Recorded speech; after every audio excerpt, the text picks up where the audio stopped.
Hello everyone, welcome on in. It's a very special edition of Betting Weekly Game Bet Match, the number one tennis betting podcast brought to you in association with Bet Rivers, your hometown sportsbook. I'm Nigel Seeley and joining me to look ahead to tomorrow's quarterfinal action, or tonight, is it? Tonight's quarterfinal action. Depends where you are in the world, I suppose. Depends in the world, yes. I still don't know where we are. It's the quarterfinals anyway in Shanghai. I know I'm in England, I don't know what time scale, I don't know what's going on. It's the quarterfinals in Shanghai, and when I said a very special, I didn't mean very special in terms of the quality of match we're going to talk about. Well, it's special in terms of the time in the day. Yeah. We don't usually come on a Thursday like this. And it's an extra one because of these stupid schedules. And also it's a very special one because we've got a big interest in one of the matches as well. But anyway, before we go into that, good morning, Sean. How are you? Good morning. Yeah, I'm all right. It feels like autumn now, doesn't it? I can't be doing with this sort of drizzly, dreary stuff. I don't mind it being cold if the sun's out, but this is it's proper autumnal now. We've even got a bit of a top on rather than t-shirts. So that's your barometer of what's going on. But yeah, I'm all right. Yeah. I don't think we can complain about the weather at the moment with what's going on in the world in Florida or some of the conditions out there. If you're watching this from that area, I don't watch the news, so this is new to me. You don't know there's a hurricane. I don't know. There's the biggest storm in 100 years. It's on every television. You're not aware of that. There's always storms in Florida, isn't there? This one is called Hurricane Milton. It's the biggest storm in 100 years, and it's coming through Tampa at the moment. It's going to go through Orlando. It's going to. You didn't know that. Where do they come up with it? Why can't they just call it Hurricane Mike or something? What does it have to be? These ridiculous names? They must have had so many M's that they come on to the latest M's. There must have been like 25 different M's, mustn't it? So this is the latest one, Milton. Milton, yeah, that's no, I've not heard of it. No, to be honest, that's the answering your question. I cannot believe you. I don't watch the news. I just don't. It's everywhere. It's all over social media. When am I on social media? Hardly ever. When you're tweeting game bet. Yeah, match. That's the only time. But when you go on it, you can't miss it. It's like 25 different people talking about it. I don't look at the feed. I just literally press post, and then I post, and then I've gone. I don't look at what else is going on there. You get all sorts. There is a major hurricane. It's the second one in about the space of weeks. It's going to come through Orlando. Everyone's been told to evacuate. It's the biggest one in 100 years, and anybody watching, I hope you're safe and well. I just can't believe Mr. Calvert doesn't. Do you know the Titanic? I don't know why you can't believe it. I don't know anything. What? Do you know the Queen's dead? Do you know the Queen died? That, yeah. That was about 2 years ago, wasn't it? Yeah, but I just wondered if you knew. I don't know if you're still. Yeah, some things you can't avoid. Stuff like this, general news. I can easily avoid that. Yeah. There's like a war going on in Ukraine and Russia. I'm familiar with that. Yeah. Okay, and there's all kinds of problems in the Middle East, yeah? That's kind of a given, yeah. Okay, right, okay. Just wanted to make sure you were aware of what's going on. By the way, that you feel like I should know, then feel free, because I probably don't know it. Anything a bit more niche, Incredible scenes. It's one thing you do know, unless if you've got a question on who wants to be a millionaire, and this is about tennis, Sean Calvert, or current affairs, you won't want to be calling Sean Calvert. You say that. You don't want to be called. I've got a very niche knowledge of stuff. I'm quite good in pub quizzes for the stuff that nobody else knows. Random things that are stuck in my mind from the 80s and 90s and stuff that I can't seem to get rid of. I'm good at that sort of stuff. General knowledge like current affairs, absolutely terrible, yeah. Or the worst, yeah. Well, anyway, let's move on to the tennis. That's what we're here for. That's what you are here for, to find out our picks and our analysis of the matches. And we've got two matches tonight, early hours of your Eastern time, early hours tonight, around about 10 o'clock, 11 o'clock if you're Eastern time.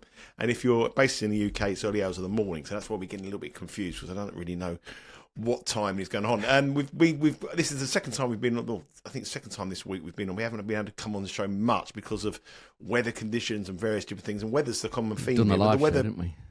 Looks all right. Yeah, and I did a live show yesterday, which wasn't very good, by the way. So I didn't do many tips. But I think I got 1 out of 3. That was hard. Yesterday was hard. A lot of winning favourites yesterday. I know. But what do you what's the conditions like? What's first of all? We're talking on the weather. What's the weather like at the moment? Fine. The problems that the tournament had earlier in its the starting point of it's and the middle, that's kind of gone away now. So Friday it's supposed to be about 25 degrees and partly sunny. So yeah, there's no problems with the weather now. It's all behind them as far as that's concerned. Now, we have an interest in one of these matches, but we'll come on to that at the end. The first match we're going to discuss is where you have no interest in it, and as going into the match, I don't really have much interest in it anyway. In all honesty. It's Taylor Fritz, the American number one finalist at the US Open, is up against David Goffin. Taylor Fritz, as you would expect, is a very, very heavy favourite. Bet Rivers minus 625 on the money line. Goffin, the Belgium, is plus 440. The spread is 4.5, total 21.5. Fritz has looked okay this week. Not doing it. Didn't have to do anything against Holger Rune. A really, really, really disappointing performance from Rune, who, I had a little bet on him to he win does the this, tournament. doesn't he? Quite optimistic. Awful. He does this. Absolutely awful. He looks great. He played very well against Meshak. Was it? No, it wasn't Meshak. It was Lehecka, my guy, wasn't it? Yeah. But Lehecka was injured, in all fairness. He was sort of bent over double for a lot of that match. I seemed to have a thigh problem or something. But that aside, Rune played great, didn't he? And then he just comes into some matches and there's just nothing there. I don't know what that's some sort of off-court thing or some sort of mental thing. I don't know, but that's kind of what puts me off him a lot of the time. He just doesn't show up sometimes. No, awful. His mother wasn't happy. She was scrolling through the mobile phone. She's rarely happy. Have you ever seen her smiling? I've never seen her smiling. Occasionally when he wins, but the rest of the time, doesn't look too happy. No, not someone that you wouldn't. I wouldn't want to meet her at a tennis tournament. She's someone I wouldn't want to bump Don't worry into. about it. I don't think it's going to happen. Well, you never know. Anyway, let's move on to this match. Fritz is the favourite, as I said. The head-to-head, they've met twice before, but they were quite a while ago. 2019, Goffin won. Yeah. And 2021 in Doha, Fritz won. But both matches went the distance, and the totals went over quite easily on both of those matches. If you look at the form guide on this tournament, Taylor Fritz got to the final of the US Open, then his form dropped. Laver Cup, he was very disappointing. Tokyo got beat by Artur Fils. But in Shanghai, he's looked good again. He's won all his matches in straight sets, serving very, very well. And Goffin, despite at the latter years of his career, is playing good tennis, actually. Got to the third round of the US Open where he got beat by Mahak. Obviously, he beat Tabilo and Menarino to get there. Got to the semi-final of Winston-Salem. And here, he's had 3 good wins. Musetti, Giron and Zverev, although we know that Zverev wasn't at 100% of his fitness levels.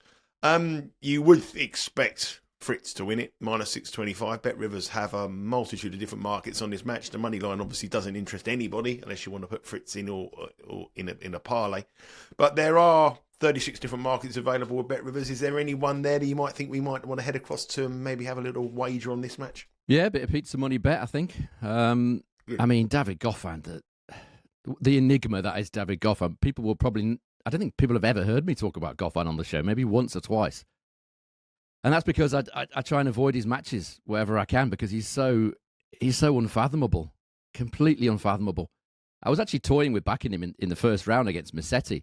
I'd written it down and then I deleted it because the reason being it was largely in there because of the new baby bounce. We've talked about this before, haven't we? Goffin's become a father in recent months.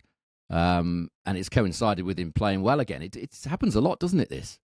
Didn't happen to Musetti, incidentally. He kind of went the other way, but he was only, 20, 21? Goffin's obviously a lot older than that. So it's coincided with him playing well.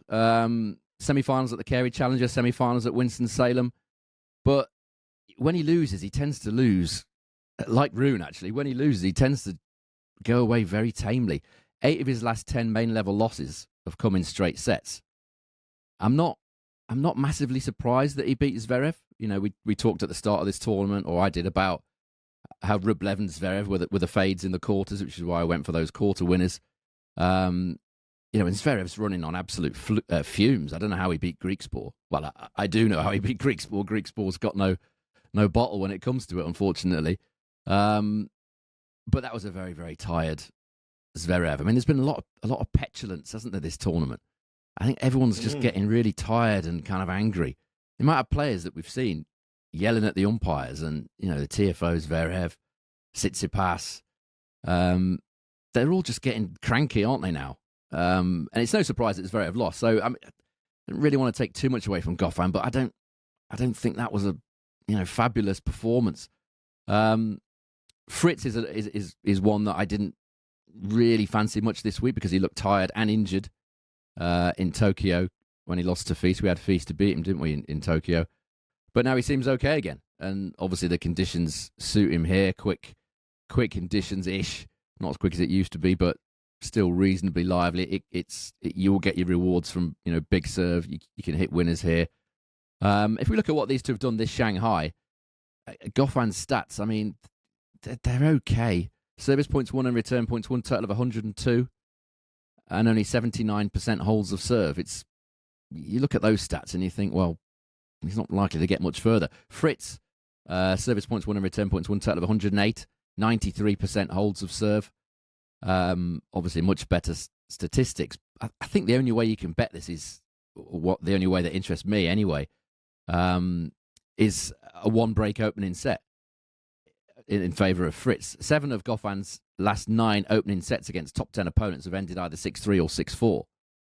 So I'd probably take it to Bet Rivers. Have got a view here. They've got a fairly stern view that Fritz is going to serve first here, because they've got Fritz to win the first set 6-3 at 3.3 plus 230. And they've got him to win the set 6-4 at 10.5. So they're pretty certain that Fritz is going to serve first. That being the case, I would take Fritz to win the first set 6. You could probably even Dutch them 6-3 or 6-4. Take both. But I think that's the way I go. I think Fritz is going to win it. I think he's going to win it reasonably comfortably, but it's a difficult one to find any value on, but other than what I've just suggested. Yeah, very difficult game to start with. If you look at the Bet Rivers website or the app, go across there, set 1 is actually still the price that Sean mentioned at 230, but 6-4 has gone down by a point. It's now plus 950. So there has been a little bit of money for 6-4 from the original 1050, but the 6-3 is plus 230. It's a big disparity between the two prices, so Bet Rivers must be very confident. They always get this right. I've noticed this a lot. I've seen 6-3 at these sort of price and 6-4 a much, much bigger price. They're pretty confident about who's going to... Obviously, they don't know who's going to win the toss, but they're assuming if Fritz wins the toss, he serves, and they're assuming that Goffin, being a better returner than he is a server, probably, he's going to put Fritz in first. So that's I guess, where that price comes from. Is there any way to get data on that? Because that's a very interesting, factor if you're playing some of these props. I'm sure there must be a little bit of I guess somebody, somebody must be keeping a tab on it. Yeah, definitely. So I wondered if your program that you had does that, or no, it doesn't tell you who served first. Not that I know. I haven't delved into it, 100%. But I doubt it would. I doubt it would do. You could get it on some of the apps, like Flash Score, for example. That tells you obviously point by point. So you'd have to go back quite a long time, though. I don't think it doesn't go back that far. That sounds like far too much hard work for me, Sean. Come on, yeah. We must be able to pay someone $50 a month or something to be able to. Yeah, you probably could, but it would only start now, wouldn't it? You'd have to go them back retrospectively over like. No, I wonder if someone had that kind of. If there was a data system that had that kind of stuff, they probably do. Somebody probably does.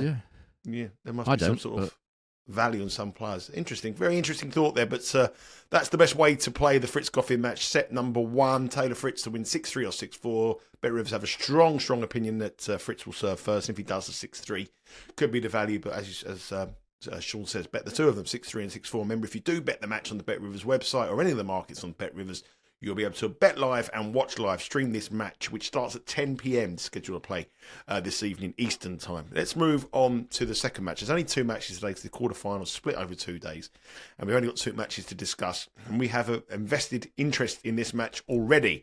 Jakub Mensik. The good news, as I put on the Twitter handle yesterday, the good news: Sean Calvert's 33-1 quarter Q4 winner. Jakub Mensik is 1 match away from cashing at 33-1. The bad news is running into Novak Djokovic. But this isn't a vintage Novak Djokovic. This is a Novak Djokovic who, he's still the greatest player of all time. He's still the GOAT, but he isn't at his best and he is vulnerable. Djokovic is minus 910 to win this match, so a very, very heavy favourite. You've got to put $910 on to win 100. Jakub Mensik, 575 to win the match. Spread is 5.5, and the total here is 20.5. I watched Mensik a lot this week. Quite erratic. When he's on it, he's on it. When he's off it, he's really off it. So this is a big match. The young man, he's only 19 years of age. It's a big match of his career. Shows huge amount of potential. Once he gets that serve going, he's dangerous for anybody. Looked good, but in every single match in this tournament, he's dropped a set. So he's had sort of lapses of concentration, so he's got to be on it in the biggest match of his career. We are on at 33-1. If you watch this show and you're on at 33-1, you know my opinion on hedging. Sean, we're not going to hedge here at minus 910, surely. No, I mean, Nah, we can't. what's the point? I mean, you're not Exactly. going to get much off that. I would be inclined to hedge if Mensik leads by a set or something, Yeah. or maybe a break-up in the final set, something like that. Then yes, I would hedge Djokovic. I've written the words "should have" about 4 times in this little segment that I've done here, because what you just said is correct. Mensik should have beaten Martinez in straight sets. He should have beaten Rublev in straight sets. He should have beaten Shevchenko in straight sets. He was a break-up in all of them sets that he lost. So that's annoying because he's wasted, 3 or 4 hours? Maybe 3 hours of energy there that he shouldn't have. A bit of a lack of experience, which is kind of annoying. But I mean, I don't think it's going to make that much difference. He's had a decent rest, and if you're not fired up for playing Novak Djokovic in the quarterfinals of Shanghai, there's something wrong, isn't there? But I slightly disagree with what you said in the sense about Djokovic not being at his best. That he hasn't been up until Shanghai, which is one of the reasons why I took Mensik. I meant this year. I didn't mean particularly this tournament. I meant if you're going to, this isn't the same Novak Djokovic this year that we've seen 3-4 years ago. That's Obviously, true, Father Time's got the better of him. So I just think, if you're going to beat him this year, you've got more of a chance than ever in a match like this. Yeah, this year, unfortunately, he's looked great in Shanghai so far. I was hoping that he was going to come in here, like he was at the US Open, well, maybe not quite that bad, but just, slightly below par, maybe just a bit jaded or whatever, but he hasn't looked like that at all, unfortunately. He's been playing great. He was very, very generous to himself. He gave himself very close to 10 out of 10 about his performance against Safilin, which, he's not one for being modest. He's going for the solid 10 out of 10 against Safilin. But there is a slight hope for Mensik in the sense that, is he fully fit, Djokovic? He was stretching his arm out a lot in that match against Safilin. Still got that knee support.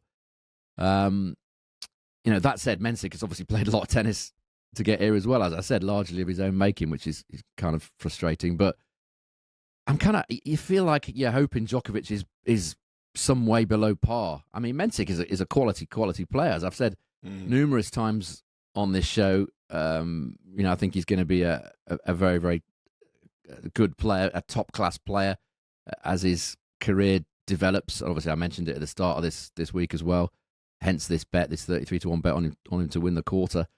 And he started his career very, very well against top 10 opponents, a bit like Marijan did.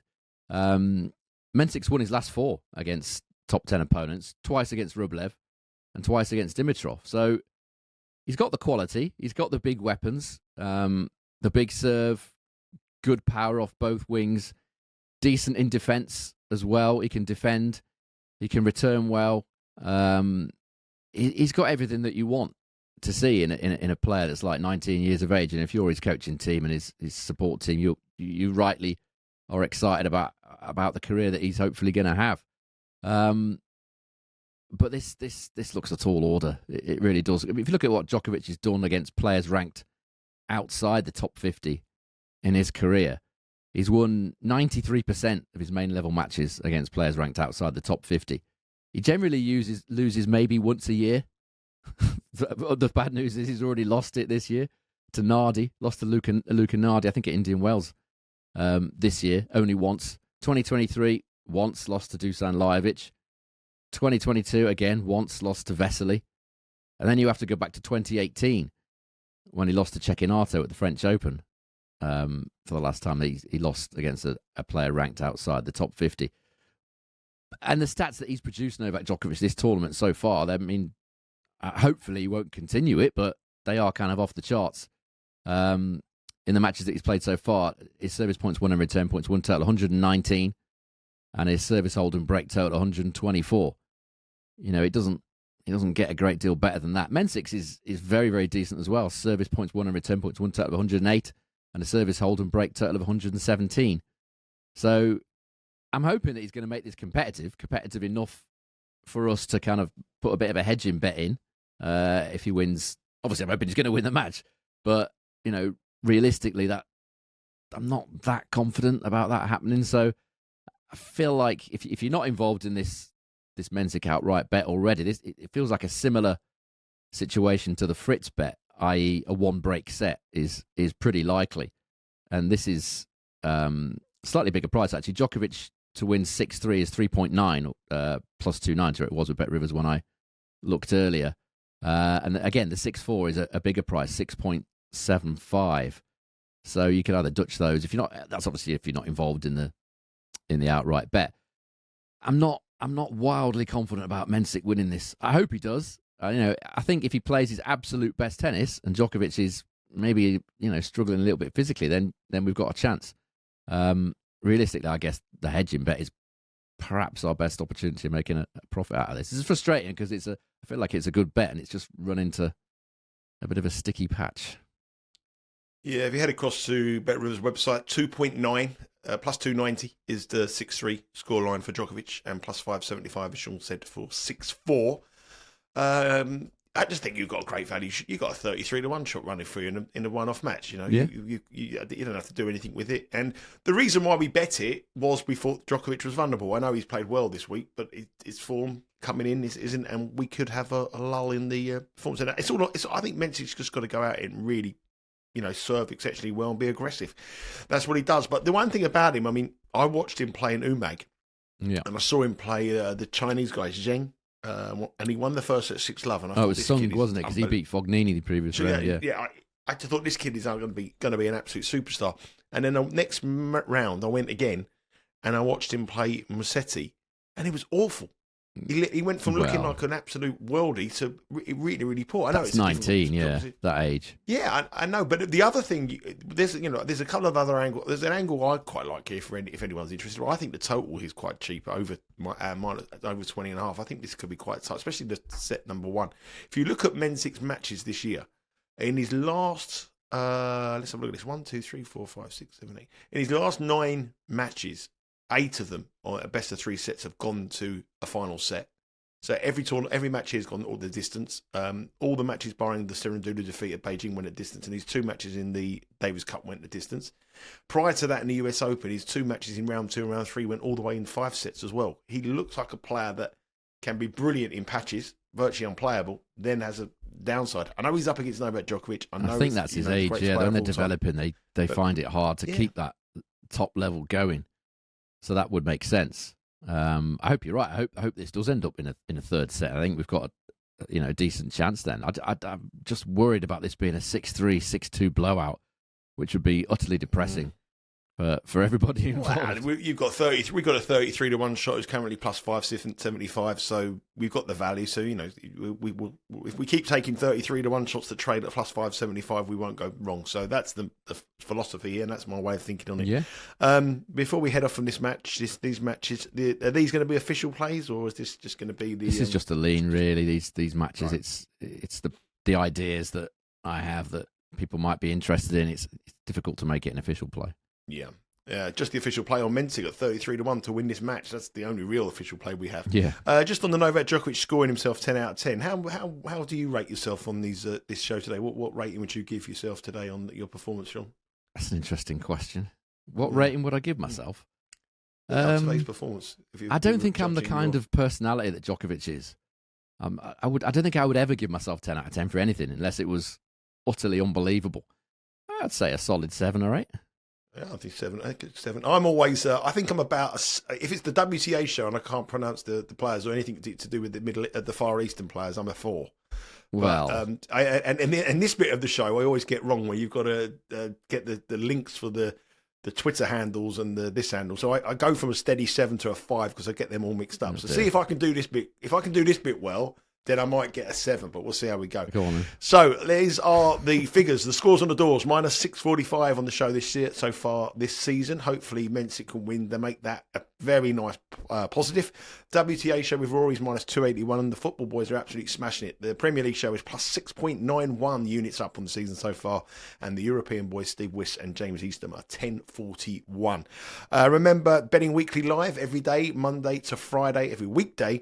You'll be able to get one of the handicappers on on giving their opinions and best bets for that particular day. Make sure you subscribe to the YouTube channel, Betting Weekly Studios, to get that content. There is no soccer this week because it's European break, and I'm away in Finland to watch England play Finland, heading away tomorrow.